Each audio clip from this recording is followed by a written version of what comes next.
How's everyone doing today, right? You're the, congratulations, you're the select few with government clearance to be in here today. I got a lot of information. I'm going to get real weird with you, and we're going to do it really fast. And whatever sticks, sticks, and if it doesn't, I'll explain to you later over drinks at Ducks, matter of fact. Cool. So that's my weird title for today. Permaculture, algae, and shrooms. Let me give you a little bit of my background. My name is Will Horowitz, as she said. I'm the chef and owner with my sister of Ducks Eatery, Hairynez. We started Spin New York originally, Yummy Pop in Paris, and we have a new Hairynez opening up soon. And in the East Village, I work out of a small lab that I set up. Sometimes it's a lab, sometimes it's a lot of things. My grandparents on both sides were in the food world. My grandparents on one side, a fisherman and a French-trained chef. In the other side, a Jewish delicatessen. I'm sorry for talking fast. Usually I talk like I'm really stoned. I'm sure I'm not. So Hairynez in East Village, it's a small little general store. We test and market products there. It's really cool.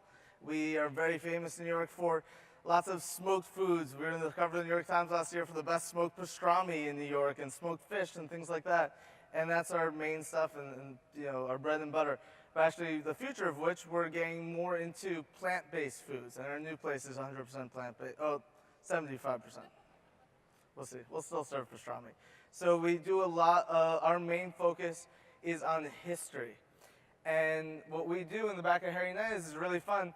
We focus on how do we study history and fermentation in order to add more value to food waste and sustainable ingredients. And we're going to go down that road. Our belief is that everything that we're looking for in sustainability and new products and opportunities are all things that we can find guidance for from studying our past. And that's our whole thing. We've been screwing up the world for about 1% of our time here on Earth, and we believe that there's some answers in the other 110,000 years of learning how to live sustainably. And not saying that we need to replace all of technology and everything, but saying I think we have some ideas of how to direct it a little bit more sustainably. And that gets us into permaculture. Is anyone here familiar with permaculture? Anyone at all? Come on, somebody's got to be familiar a little bit. I like to call it lazy man's farming, and it's a little hippie for this crowd, but it's this idea that we can set up farms and ecosystems that work for ourselves. When you think of off-the-grid living or homesteading, primitive survival, everything we used to do before monocropping, essentially. These were, how do we set up systems that work for ourselves? How do we set up a farm, a garden that feeds us where we could go on vacation for a month and come back, and it's actually only better. It's because we haven't been messing with it.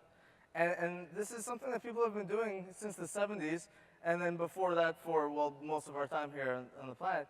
And it's my gut feeling that we could learn a tremendous amount from these lessons on how do we affect food systems. In the restaurant, we work with, we're small restaurants, and the big question for us is, how do we cook good food from good farms while staying accessible to the communities? And so the way that we've created a system is that we'll actually work in partnership with a lot of our farms, and we'll take on all their food waste. Or if they make too much of something, we'll package it, we'll create process plans with the city to package it, give it back to them, and keep some of it for ourselves. And we figured out this really funny system that's a little novelty, but what it does is it's by using all these techniques from history and charcuterie making all these things, we're able to create into a real economic model for the present. We're able to figure out ways of saying, if we can prolong the shelf life of an ingredient for a farm, we can make something more valuable for them. So we've just made the starving, struggling small farmer more money. By keeping our costs down, we're able to make more money as a restaurant. It's really just labor and skill sets for us.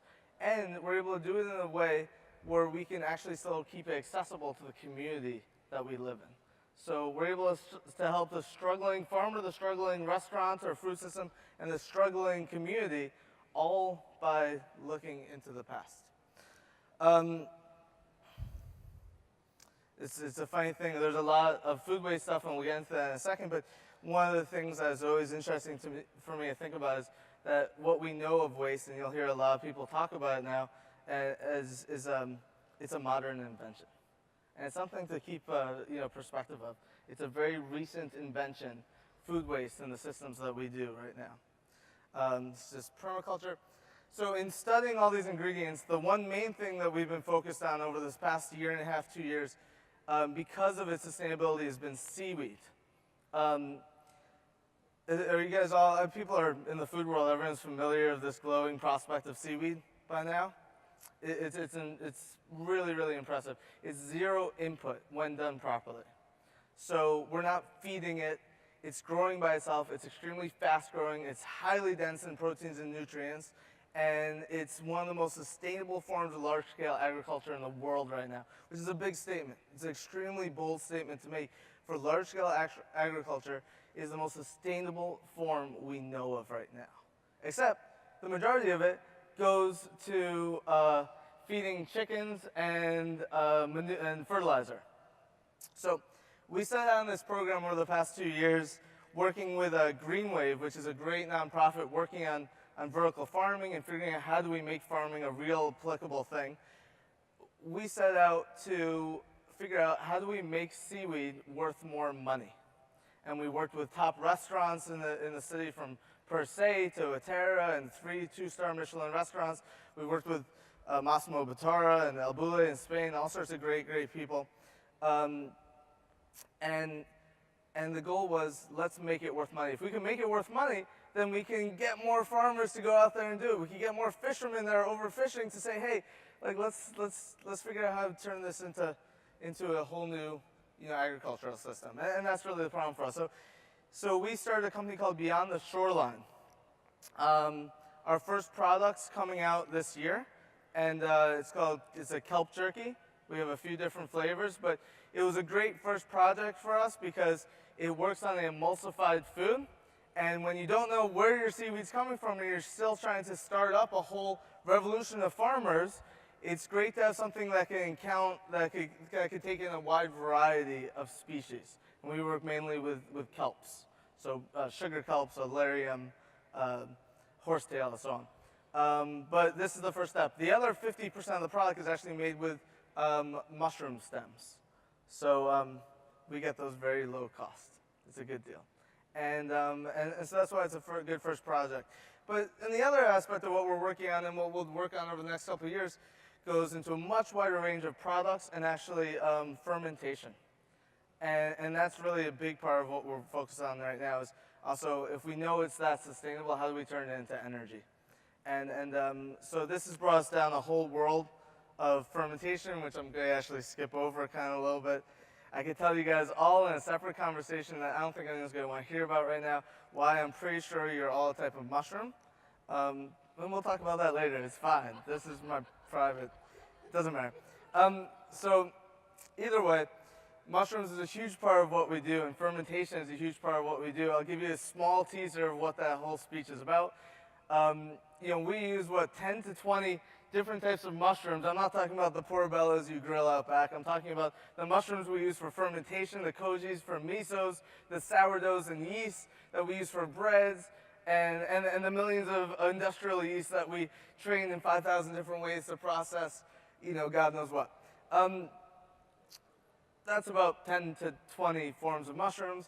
By the way, there's 5.5 million forms of mushrooms in the fungi kingdom. So 5.5 million forms of mushrooms that we're currently not even looking at, that we're not looking at to convert this chair, forget about just seaweed, into energy, into renewable resources. So we have incredible thinkers that are thinking about different ways to receive and store energy from the sun and to hold it, which is crucially important.